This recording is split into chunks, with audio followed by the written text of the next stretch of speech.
Hello and welcome to Chinwag. This is the fourth time I've started. Why? It's because there's new viewers, there's people that have been with me since episode 1, there's people that joined last week but are telling me they've gone back to episode 1 and are watching and they enjoy it. So, you know, we're all at different stages, aren't we, within our relationship? But what I want to say today is thank you for joining me. And this episode, let me think what it's about. Well, Pete's my husband, we went away for a couple of days. Pete got sick last year and he's been battling, well, it has been a battle. He's been battling to regain his health, and boy, has he taken big strides this week. I've seen such a difference. It's a joy actually. So, we went away for a couple of days. I find that just going away for a couple of days seems to give him a big leg up, you know, it gives me a big leg up too. So we don't need a week, we don't need a fortnight, just those couple of days away. They seem to do the trick. So I'm going to tell you where I've been, what I've been up to. Last week, or the week before, I can't remember now. Anyway, shortly ago, it was Folk Week here where I live, and I've got a little film of that. My great-grandson, Tommy, he's 2 and 8 months. So in other words, he's 3 at the very, very end of December, 28th, I think. And my daughter sent me through some little videos because he does gymnastics and he does swimming. And he does football. And I haven't got any of him doing swimming yet. Oh, I have got some. I wonder if I could I'll put that up next time. Swimming and football. But I've got some of him doing his gymnastics. So there's a little film of that. So that's 3 films. Folk Week, the place we went to stay, and we also did visit an arts and craft house which was nearby the hotel we were at, but I'm going to do a little video of that for you next time. So shall we start with the craft table? We usually do, don't we? I just show you what I've been up to, what I haven't been up to, what's on my craft table. So I'm just going to put the camera down so that you can see. So this is my craft table. Everything that I'm doing at the moment is on here. Oh, where should we start? Okay. I haven't touched this.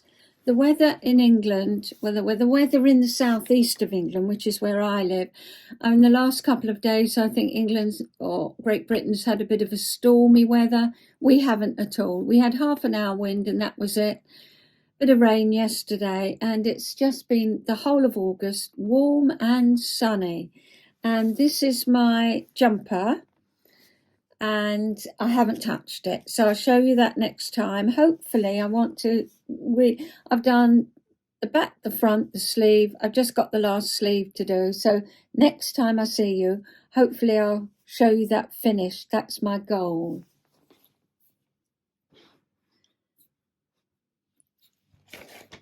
This is on my table, and this is the Bunny Wishes socks. Now, I had a bit of a revelation because I'll show you my Bunny Wish. Here it is, my Bunny Wishes sock. Oh, I love it. Don't you just love it? I love the toe as well. And I thought I was going to run out of wool, but I've got this. And then I found in my cupboard, I'd sent off for another one. So I've got absolutely plenty. But I had a revelation this morning because I thought, what's stopping me doing the next sock? What is it? And it's reading the pattern. Because I'll tell you why, I'll show you. So I've started it anyway because I had a revelation. So this is as far as I got. Just did a little bit this morning before breakfast. Got a little twisted rib and I've started the colour work. So let me show you why I was in what's name. The revelation is, I can't show you the pattern because it's paid for, but let me just show you this top bit. Now, can you see? Mine is the opposite to this, because this is dark and this is light, and mine is dark points with the light in between. It's the opposite of this. So as I knitted this, I had to not only read the pattern, but I had to say in my head, the dark is the light and the light is the dark. I had to say that for every stitch. And then what I came across this morning, this. And this is written, if this is the dark, which mine is, the dark, and this is the light, which mine is. So it's printed the other way round. Can you see there?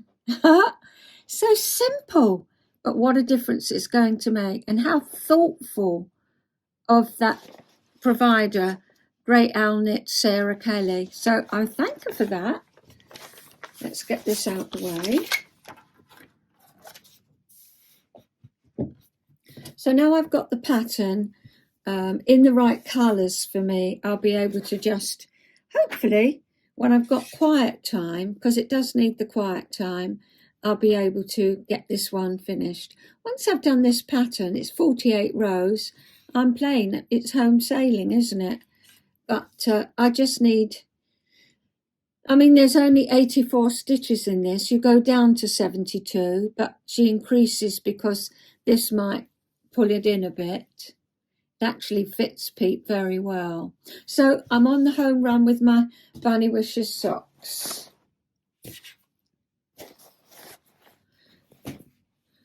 What else is on here? Okay. This is my box that I'm doing my quilt as you go. I've got all my bits in there. But in here, the bag I made last week I showed you, I've got all my, not all, some. I'm just working my way through, and I've decided, I went to stay, before we had a couple of days away, I went to stay with my daughter who has Mila, who's 4.5 for her granddaughter, my great-granddaughter. And Mila has got her own room at Kim's, and she's got the most gorgeous little bed. It really is a lovely bed, good size. And we decided that this would look lovely. Let's put that up there. 7 of these going down. 7 of these, just to give you the flavour. And 7 going down this way as well. That will go from top to toe of her bed. You see that? And then in the middle, I'm going to do just plain, just the squares. I can't lay it out here, but just to show you, just the squares on their own. And the bed is wide enough for 3 of these squares to go side by side in between these blocks. Does that make sense? So I've got these blocks running down the side, top and bottom. And then I've got just the plain squares, 3 in a row for the middle. And I think that's going to look really lovely. And George, my other great-grandson, he's in a cot. He's 1.5. And this isn't right for George. I know it isn't. Amila loved it, absolutely loved it. So it's going to be for Mila for her bed at her nanny's. So that's given me the impetus to get on, and yeah, I just do it as I do it, you know. I'm getting through. This is lovely, look, little toadstool with the mice. Yeah, so that is in my bag. So next, I finished a pair of socks for my son-in-law. This is Mallard, West Yorkshire Spinners. And people that know I like to get the socks the same. They're a pair. That's how I look at them. And I quite like it if they are a pair. And these are, so that's good. Always good for me. I used practically every piece. Honestly, they're quite long. And I think he's a size 9. Might be 9.5. What can I say about them? Other than I think he'll love them. I always do a heel flatten gusset, as they say. I don't mind. It looks all right to me. But, other people like different things, don't they? And I did them on a 2.25, not a 2.5. Always done my socks on a 2.5. And I feel they didn't have quite enough negative ease, which these should have. They say an inch negative ease. Well, this is a 2.25, and I love the fabric that it makes. So there we are. That's finished. And something else I've finished. Here we go. If you remember, I make macarons. And this actually glows in the dark. It's rather nice. All this sparkles because it absorbs the light, I think. And then when it's dark, it just sparkles. It's lovely. But this was the front. And I think I've shown you before how the biro came back, the pen that you iron off. Yes, it ironed off. It's now 2 years later and it's come back. Won't iron off. It won't wash off. And, I'd sketched out where to do the little design. So that had to go.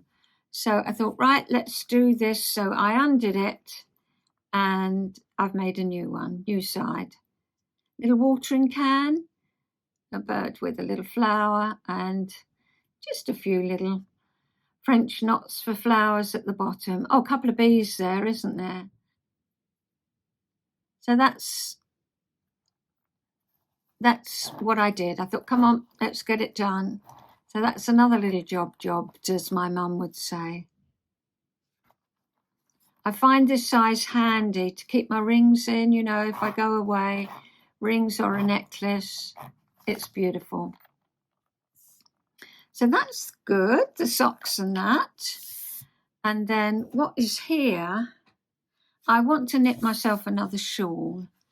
And I went down my lovely stash and I've got English Country Garden, 400 meters, 70% baby alpaca, 20% silk and 10% cashmere. That cashmere really does make a difference. It's absolutely unbelievable. And it's from Darling Ellie of Craft House Magic. And this is one of my favourite colours that she does. English Country Garden. Look at those colours.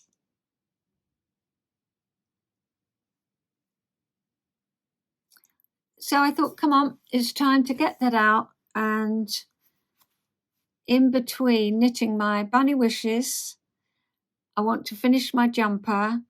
And I thought I might start a shawl. Not now, when I finish those things, but I like to get, think about it and make sure it's right.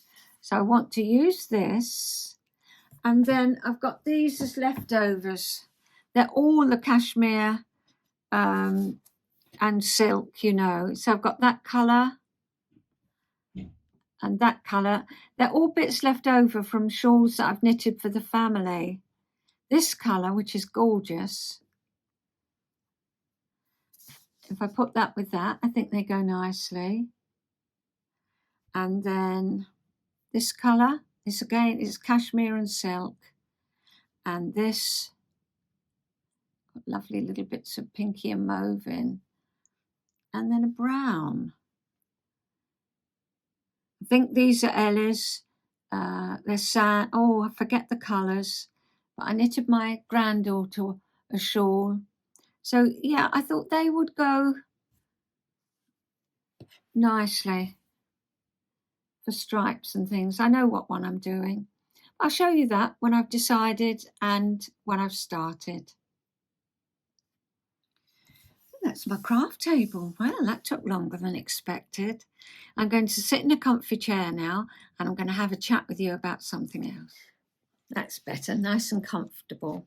I hope you are too. There was this on the craft table I forgot to show you. It was a whim. You know how we get these whims? Yes, I want that. So I sent off for it. And then I realised I'd sent to Australia and it didn't really cost, honestly, the postage. It didn't seem any more than I would normally pay it for anywhere else. It was marvellous. And it's from the Birdhouse. I have done a quilt of hers, the Birdhouse Patchwork Designs, and it's 12 Palmerston Place, Victoria Point, Australia. Came by airmail, didn't take long, few days, and it's a book of patterns for embroidery. I just thought it was fun. Let me just show you that. Here they are. Just to trace round and do a simple embroidery.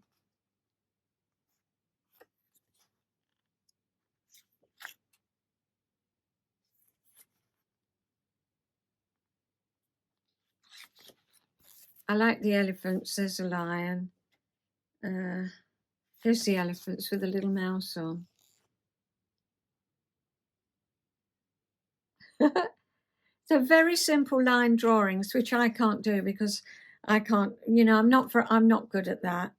And it was very, very reasonable. It came through the post very quickly. 16 animal stitches to amuse and delight, and it certainly will. Just as a little gift, I don't know how I'm going to use them, but be assured I will.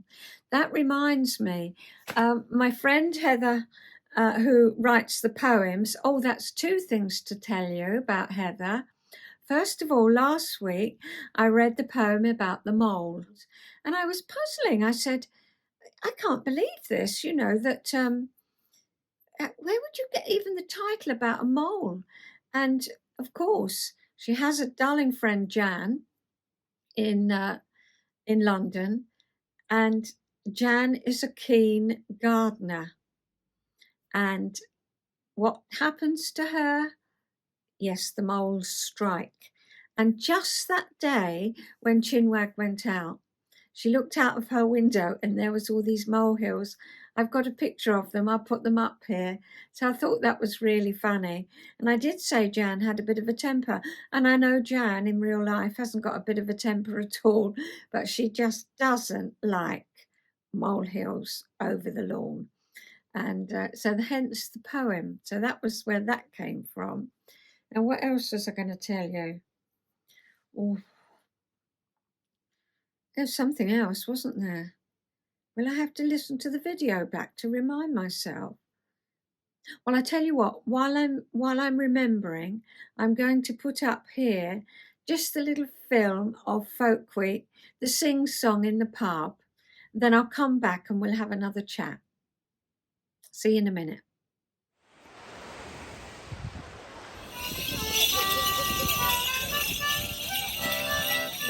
Where the audience go?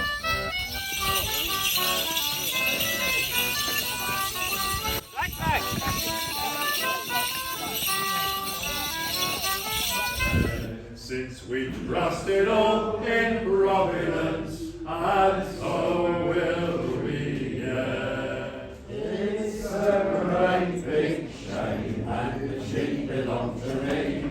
I'd let her know who's who. Daddy had a fellow was 6'3", and her only 4'2". Well, they hadn't been married but a month or more, when underneath the thumb goes Jim.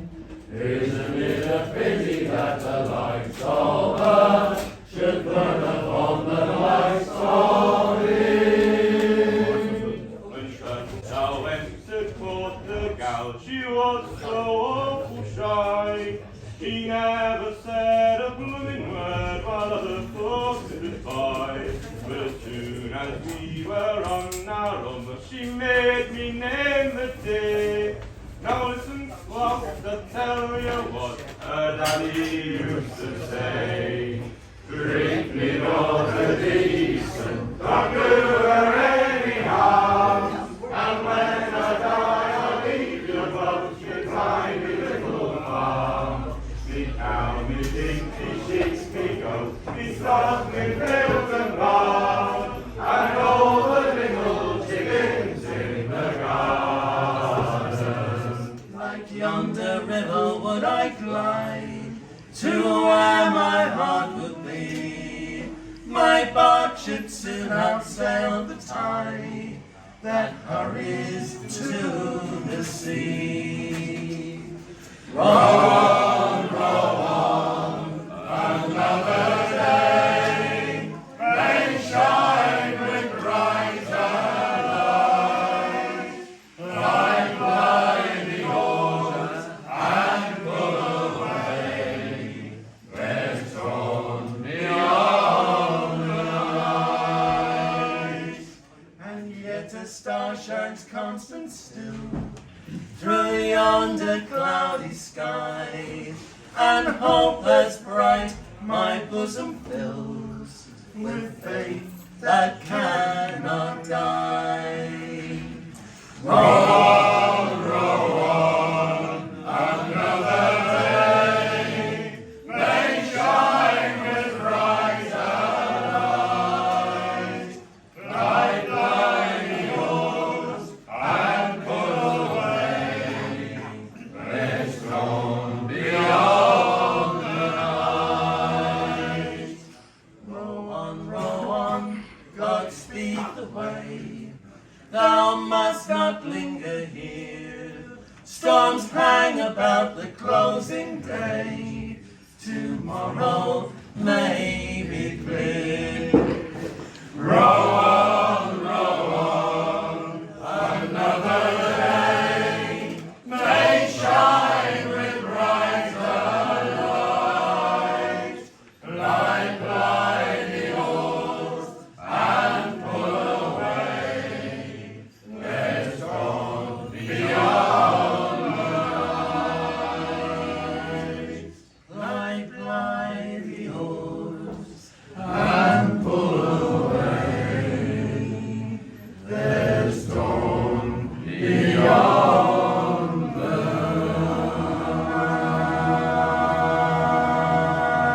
night. Oh, wasn't that terrific? Well, I thought it was. I just loved sitting there. And, I was filming that last song and the tears were pouring down my face. There's something about those notes that get right inside me. Of course, I remembered what else I was going to tell you. Heather's mum, she's in her 80s and she's just finished a cross stitch for her daughter, Sharon. And I said hello to you, Sharon, last week. And now I know you've got a present of a beautiful pillow. And I just wanted to put it up. It's such a beautiful cross stitch. And it's taken her a while. These cross stitches do, don't they? But at last it's finished. And Heather managed to make it into a cushion. And here it is for all to see. I hope you enjoy that. So, what's next? Well, shall I read you a bit of my story then? Okay, I'll read you some of my story, just a little bit more, and then I'll tell you about where I went to stay, and we'll have the little film of Tommy in between. If you're new here, I've been reading a little bit of my story. Pete started writing stories after his dad died about his life, and I loved them. And I said, I've got nothing to write about. And he said, don't be silly. You've had a life. And I thought, well, that's true, but I've still got nothing to write about. And it's true, isn't it? Well, it's not true because loads of people do autobiographies, but I didn't think there was anything I could write about. So it's just about the mundane things, my ordinary life, if you like. But it has connected with quite a few of you. You message me. I love your messages. Every single one of them Some people say, oh, I've written too much. You can never write too much, and you can never write, if it's just hello, I love it. And so thank you. I really do appreciate them. But what was I talking about? Oh, we've all had a life, haven't we? Yes, it's ordinary, but yes, so lots of your viewers have connected. Oh, I remember that when we went to the clinic. I remember that. And so it brings up memories for you too. So thank you very much for enjoying it and saying that, I should carry on, which I'm doing. Anyway, I was talking about last time about being at Mevagissey on holiday, and I'm still there. I'm going to carry on from there. Whilst Dad was fishing, Mum would be knitting, if not sitting on the sands at Carhays Beach, then on the boat, bouncing up and down with the waves, but still being able to produce a wonderful jumper. Remind me, I've got a wonderful jumper of Mum's that she knitted around that time in the wardrobe just here. I'll get it and show you. I remember one of my jumpers being cream with Fair Isle round the shoulders, and what I especially loved was the red and cream twisted cords with pom-poms which tied round the neck. It was like an Austrian cardigan, Fair Isle, and then this cord that pulled through the neck and I haven't got any photos of it, but those Austrian cardigans, it was like that. I think it was very fashionable in the 50s for children. Anyway, I also remember a hat I had which covered my ears and came around my head. It stayed on by an Alice band hidden in the lining. So it came down like that. I'd clip it on, it'd stay on, and then it went round like that, like a helmet. Girls of my age wore swimming costumes that were a silky ruched affair that became see-through and clung to your body when you got it wet. You bought them in Woolworths in either red or blue. One year, as I've said, I went on holiday with my Nan and Grandpa and Dan. I loved her and looked up to her and enjoyed her company. She'd make a fuss of me and treated me as if we were the same age. She bought me lovely presents, and I remember one year she gave me a gorgeous set of Rowney crayons with an artist's pad. It was such a grown-up present for a little girl and felt too wonderful to use. I felt so special. She used to help me with my schoolwork, and we'd go to the theatre or the pictures. Anyway, when we went to Meva on this occasion, it was fun. Nanny made Anne and I matching toweling robes. We had a blow-up white plastic ball shaped like a dice with spots on each side, and best of all, a huge rubber tire. We put it on the water, and I sat back and drifted on the waves, with Grandpa catching the tire every so often so that I didn't go out too far. Nanny would call out, "Don't let her slip through, Ed." But he'd just grin in response and we'd carry on. I noticed in the photographs his trunks were made of knitted wool and must have weighed a ton when wet. Just previously to one of the holidays at Meva, Chris had had a saucepan of boiling milk spilt over his foot. He had a little blow-up fish and spent the holiday in the water at Carhays with a polythene bag over his injury. I used to look in amazement at the blister, the size of a small cup. We all thought Chris so cute and loved him. He used to jump up and down with excitement and lay on his tummy in the shallow water, bubbling under. He used to run over to Mum and say, I've bubbled under. He was probably about 3. So that was the family saying, have you bubbled under? Well, another memory is in the water at Carhays when I had a lilo. I was rolling the waves, having great fun, but hadn't realised I'd drifted quite a long way out. As I was out of my depth, I couldn't get back onto the lilo, and I remember thinking, Oh, well, this is it. I think I'm drowning. I didn't want to shout for help, as I thought I'd be making a fuss. How stupid! And thank goodness Dad spotted me and gathered me up safely to the shore. I haven't been able to forget this incident. Why didn't I shout for help? I don't think I was very good at looking at what I wanted or needed. I always looked at other people's needs, so it was difficult for me to respond to myself, which could have been dangerous when slipping off a lilo. That prompts me to say, if we know, going into counsellor mode here, if we know how we feel, what we want, what we need, then we can look after ourselves. We can look after ourselves physically. After all, how do I feel? I feel hungry. What do I want? I want something to eat. What do I need? I need to prepare something. We're quite good at looking after the physical, aren't we? But if we can look after the mental too, how do I feel? Well, last week I felt emotional and very, very tired. What do I need? What do I want? I wanted to have a rest and I needed to get away for a couple of nights. And that's what I did. So if we can look after our emotional needs as well as our physical needs, well then, as people, yeah, it's very good for us.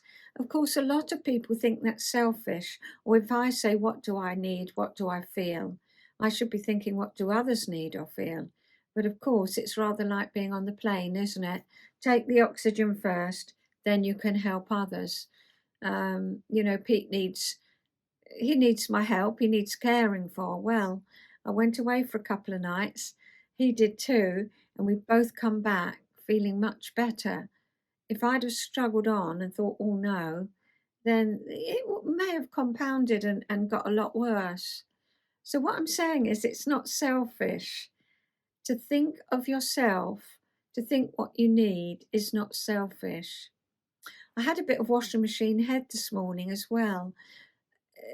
If you're new, you don't know what washing machine head is, but one thought leads to another, and then they get a bit jumbled in my head, and then I have to speak it out. I had a nice long walk with Pete this morning, and I was talking to him about it, and that gets it all unravelled, and yeah, it goes on the spin cycle, and I'm okay then. But I was thinking about, being, what's the word? Being, I've forgotten the word now. Boastful. Yeah, as crafters, are we boastful when we show each other what we've made? Was that boasting when I showed you my craft table and showed you, everything that I've been making? In the craft world, we know it isn't. It's called show and tell, and we rejoice in others what they make. It's not boastful. Boastful is something very different. It's bragging, isn't it? It's saying we're something when we're not. And that's healthy self-care too, when we can learn how to look after ourselves, our physical needs, our emotional needs, our spiritual needs. If we can look after that, it's not selfish. It's not, we're not being boastful if we talk about ourselves. Actually, it's quite humbling when we think about what we need. Or anyway, I won't go into it anymore. I'll shut up. But obviously, I had to learn that as I grew up. If you're drowning off a lilo, shout for help. It really puzzles me why I didn't scream. I didn't want to make a fuss. So there we are. So I'm going to take a break now, and what I'm going to put up now is a little film. I cut a little bit out from an episode of 2 years, 8 months ago. So really, it was a very early episode.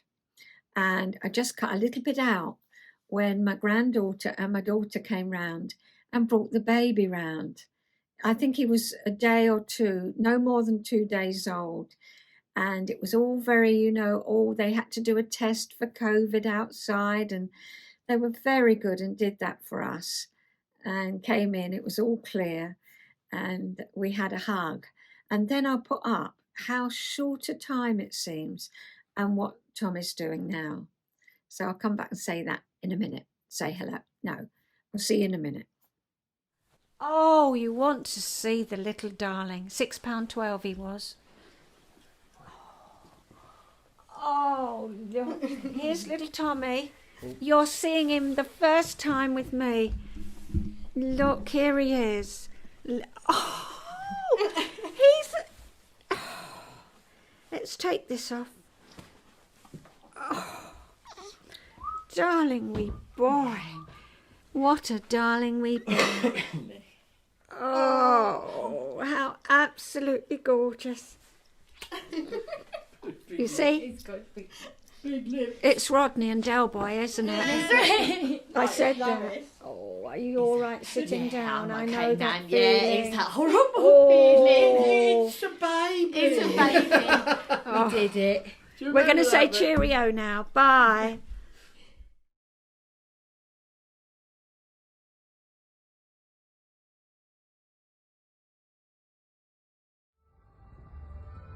Oh, nearly, darling.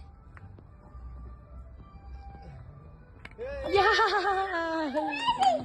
Are you going to go up higher?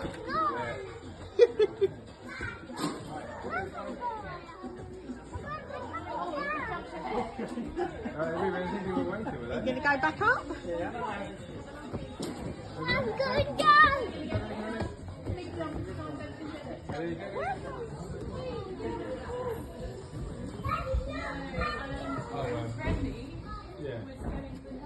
I tend to use it with my bottom, to move it with my bottom. This one's really cool. Tom, go. Go.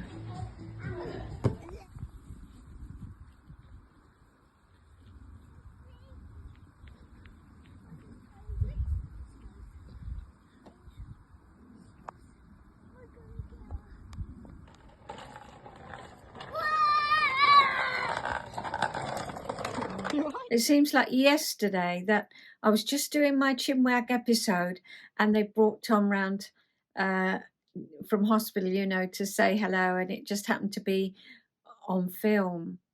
And here we are. He's careering around now and chatting fluently and goodness knows what. So I hope you enjoyed that. Next weekend, I'm hoping to have my other granddaughter to stay with her husband and Mila, their 4.5-year-old, and George, who's 1.5. My daughter Kim said, Mum, apparently he's a bit of a boy. He again is charging around and, well, we'll see. So she's been a bit, you know how it is, but I'm hoping that they're going to be well enough to come and visit next week. So that might be a film. You haven't really met George because they live a little way away. Tom is very local, whereas George is up the line, so we don't see them so much. But there we are. Maybe there'll be a film of them next time.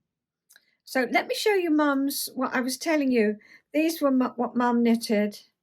I mean, honestly, the needle must be, well, the finest. The finest, the finest. Here we go. I've just kept it. She knitted me one, a different colour in blues and purples, but I never kept that. But Mum kept hers, and of course I've got it now. It's really lovely. But it is so fine, so beautifully knitted. Let me show you the inside. She was just such a lovely... Oh, look at this. It broke her heart when she couldn't see, you know, for quite a long time. Look at that. Beautiful, beautiful work. So I'm happy to have that. And it was a pattern, I have shown it before, but it was a pattern of its day in the, I think it was the early 60s. And you only got the pattern in one size. I mean, now they give you about 12 sizes, don't they? But that was the size, and that was the only size. So it fitted Mum beautifully. being a petite lady. And then I've got this one she knitted. She unwell that a lot. Again, let's have a look at the inside. Oh, look at Mum's lovely work. Beautiful, isn't it? So there we are.